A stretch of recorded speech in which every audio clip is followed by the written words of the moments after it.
Seguimos en directo. Los movimientos sociales originados en la red o los móviles pueden transformar el mundo. Ya lo hemos visto en algunos países como Islandia o Egipto.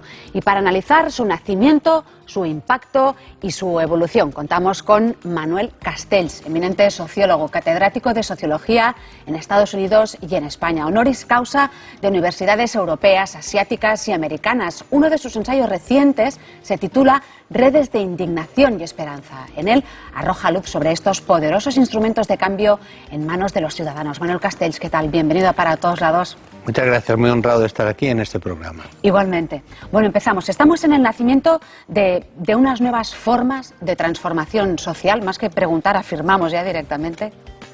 Sí, definitivamente. Bueno, primero, a lo largo de la historia, los movimientos sociales son los que transforman la sociedad. Luego, la política, las instituciones ponen en forma las transformaciones que han ocurrido en las mentes de las personas. Pero la transformación fundamental es la transformación de la mente. Y la transformación de la mente se lo hacen los movimientos sociales, las gentes que piensan nuevas cosas, que no se resignan a lo que hay y que avanzan. Entonces, esto depende de cómo los que quieren cambiar las cosas en mejor sentido comunican con los demás.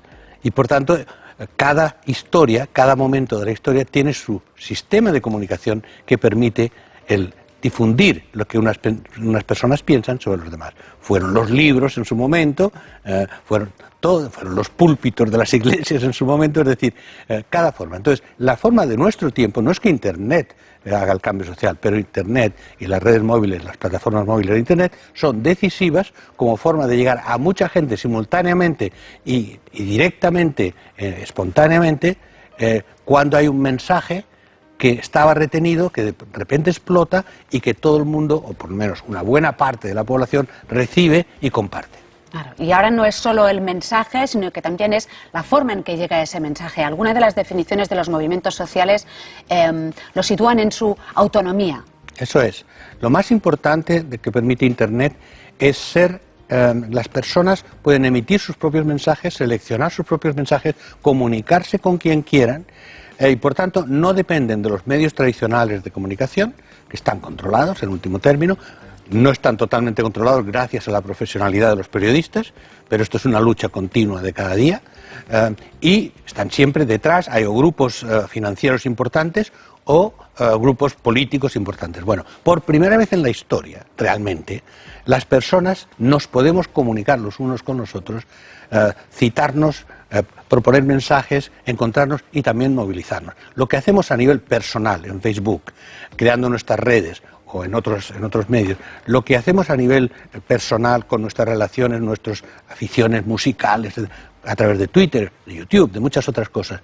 Eso ahora también se puede hacer cuando hay algo que nos indigna, cuando hay un problema que nos preocupa y simplemente lanzamos un mensaje, otros comparten. Entonces, por primera vez en la historia, las personas son autónomas en su expresión política y social, independiente de los medios, de los partidos, de los gobiernos, de los grupos financieros. Esto es una auténtica revolución y en cuanto ya se ha generalizado todo esto, recuerde que las redes sociales no existían hace 10 años, cuando se ha generalizado esta capacidad del mundo, hoy día más o menos hay 3.000 millones de usuarios en Internet en el mundo y 6.800 millones de números de móviles, no de móviles, sino de números de móviles. Me imagino la cantidad de contraseñas que genera todo eso también, ¿verdad? ¿no? Bueno, pues con todo eso, ahora somos capaces de comunicarnos entre nosotros. Y esto ha cambiado todo en la práctica, aunque los movimientos sociales son antiguos, pero la práctica de los movimientos sociales totalmente revolucionada. Después hablaremos de seguridad, pero en esa autonomía que usted asegura pues que tienen todas las personas en Internet, también hay un componente emocional. Y entonces también se comenta que las redes muchas veces son demasiado emocionales, demasiado emotivas, ¿no?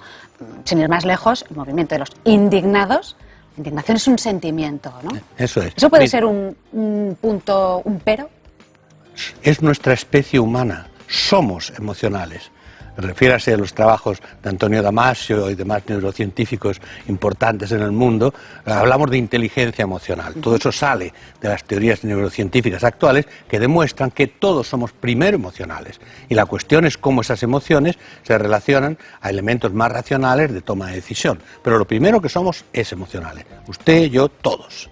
Entonces, siempre hay la idea de que la sociedad consiste en tratar de reprimir los sentimientos de las personas. y las personas lo que quieren es expresar sus sentimientos. Entonces, cuando la represión de los sentimientos se hace para conservar un orden mínimo para la gente, está bien, pero cuando se hace más bien para racionalizar las emociones de los que mandan y rechazar las emociones de las personas normales, entonces eso es más problemático. Entonces todo es emocional, todo, y los movimientos también. Todo movimiento social en la historia, todo lo que ha cambiado la historia, empieza con algo emocional. Y en este caso, la indignación es simplemente lo que siente la gente ante un hecho, una imagen, que hace insoportable lo que ya no soportan de todas maneras. Una brutalidad policíaca, una opresión especial. En el caso de España, la indignidad de una crisis financiera en la que la gente lo paga cuando no había hecho nada, y los financieros se van de rositas, y los gobiernos de cualquier partido, todos colaborando con los financieros y defendiendo sus intereses frente a los intereses de la población. Llega un momento en que un mensaje en Internet, apenas preparado, que sale de nada, de un grupo de gente que se reúne y lo lanza sin ninguna organización. Prendió, en España también, no estamos hablando del mundo, el movimiento indignado español, que empieza en mayo del 2011, es un movimiento que realmente es el que ha inspirado el mundo. O sea, las revueltas árabes fueron revoluciones en algún caso, entonces las revueltas árabes fueron lo original. Pero a partir de ahí, en el mundo occidental, fueron los indignados españoles los que representaron una posibilidad de expresión autónoma de la población. Si usted lo dice... Bueno, es lo que ocurrió. Incluso materialmente, en el movimiento de Occupy Wall Street de Nueva York, el primer manifiesto se inspiraba explícitamente en lo que había pasado en España. Explícitamente. Y, por tanto, realmente no estamos hablando de un fenómeno exótico, estamos esperando un fenómeno que en nuestro país ha sido fundamental y que ha conseguido grandes cosas, como la transformación de las hipotecas, en gran parte, gracias al esfuerzo de la plataforma de afectados de hipotecas, y hay muchas otras cosas, sobre todo en la conciencia de la gente, que se han conseguido en España. Usted aporta mucha información, muchos datos, analiza toda una serie de parámetros, pero, por ejemplo, ¿cómo y cuándo se produce el impacto real de la acción en las instituciones que pretenden cambiar?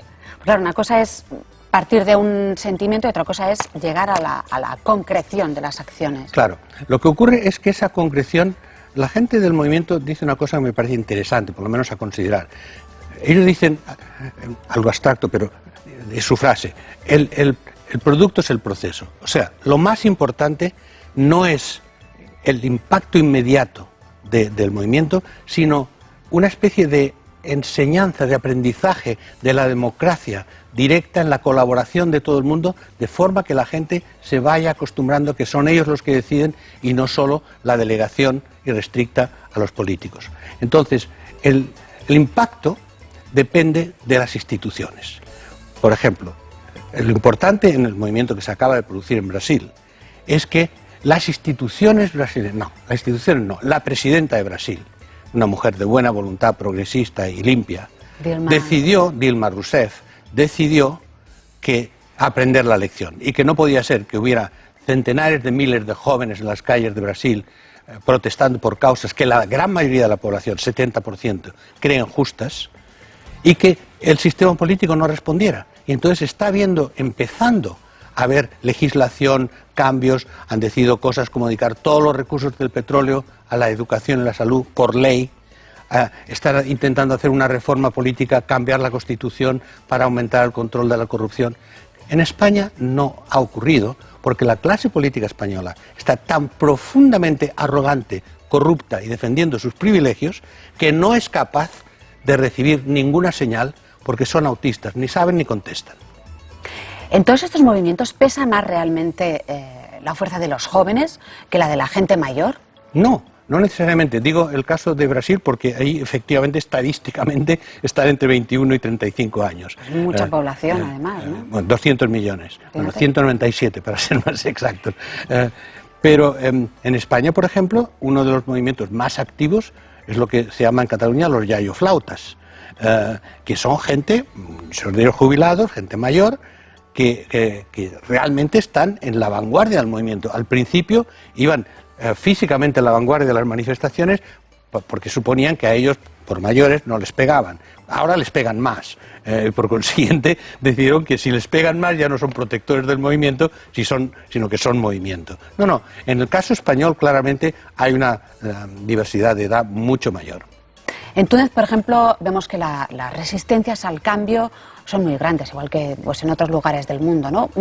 ¿Usted qué opina, por ejemplo, del gobierno actual que reprime y ataca movimientos como Femen? Las mujeres ahí están teniendo un papel importante, ¿no? Absolutamente. Las mujeres son decisivas en todos los movimientos, decisivas. Y una de las debilidades de algunos movimientos es no reconocer ese papel activo de las mujeres. Por ejemplo, en las revoluciones árabes ha habido una fractura sexista que ha debilitado muchísimo el movimiento. Incluso en Egipto, activistas islámicos del movimiento, aunque el movimiento no era islámico, pegaron a las mujeres que estaban líderes del movimiento y que empezaron el movimiento. En Egipto empezaron el movimiento las mujeres. Entonces, efectivamente, cada vez que hay una represión, en todos los países se reprime más a las mujeres. Eso es una de las formas de sexismo. ¿Cómo además se atreven estas? Y siempre que los hombres, incluidos policías y políticos, pueden darle duros a las mujeres, lo hacen. Afortunadamente las cosas han cambiado mucho en España en ese aspecto, pero siempre hay un trasfondo que la mujer debía estar más quietecita y más en casa.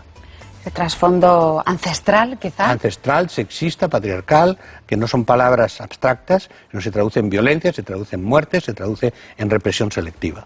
Pero en el caso, por ejemplo, de Egipto, las mujeres salieron a la calle a pesar de todo, a pesar de saber que iban a recibir palos, y hacían sus videoblogs. Eso es. El primer videoblog que se difunde el 16 de enero del 2011 en Egipto, realmente llamando a la concentración de Tahrir, lo hace una estudiante de la Escuela de Empresariales del Cairo, de 26 años, que hace un videoblog para expresar su indignación porque la gente se estaba suicidando por hambre.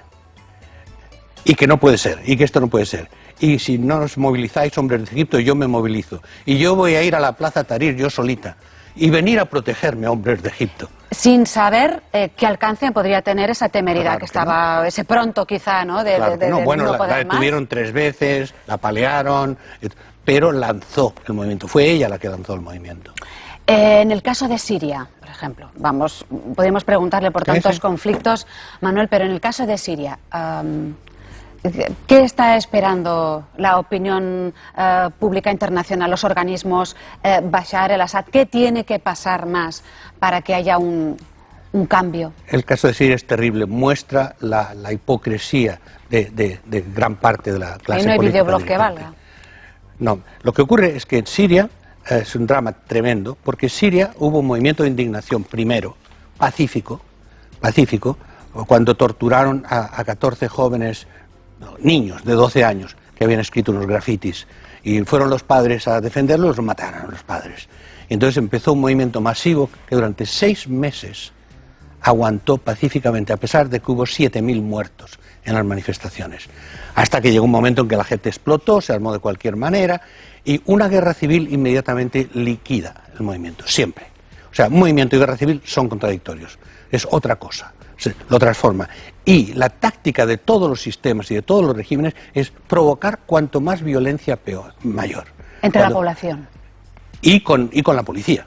Porque si el movimiento le obligan a hacerse violento, pierde su legitimidad. Por eso el mayor valor, yo lo dije en la Plaza Cataluña hablando a los indignados, el mayor valor es no ser violento. Aunque te peguen, aguantar. Gandhi.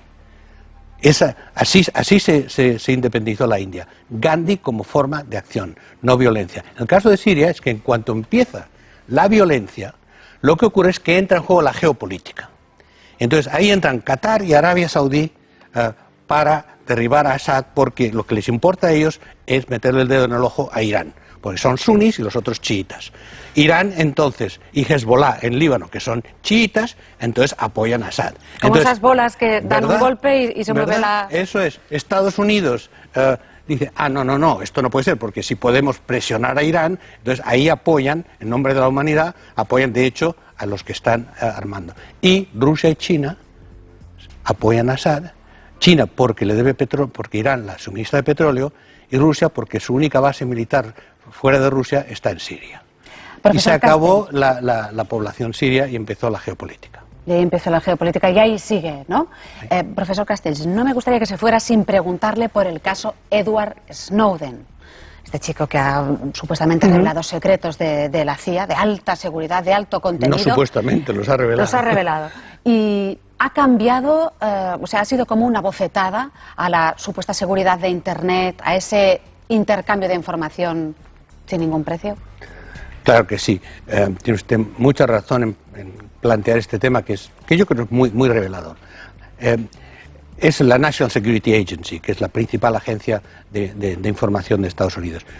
Lo que ocurre es que en estos momentos, con Internet y la era digital, y no solo Internet, nuestras tarjetas de crédito, por ejemplo, no hay privacidad. Eso se acabó ya hace tiempo, no hay privacidad.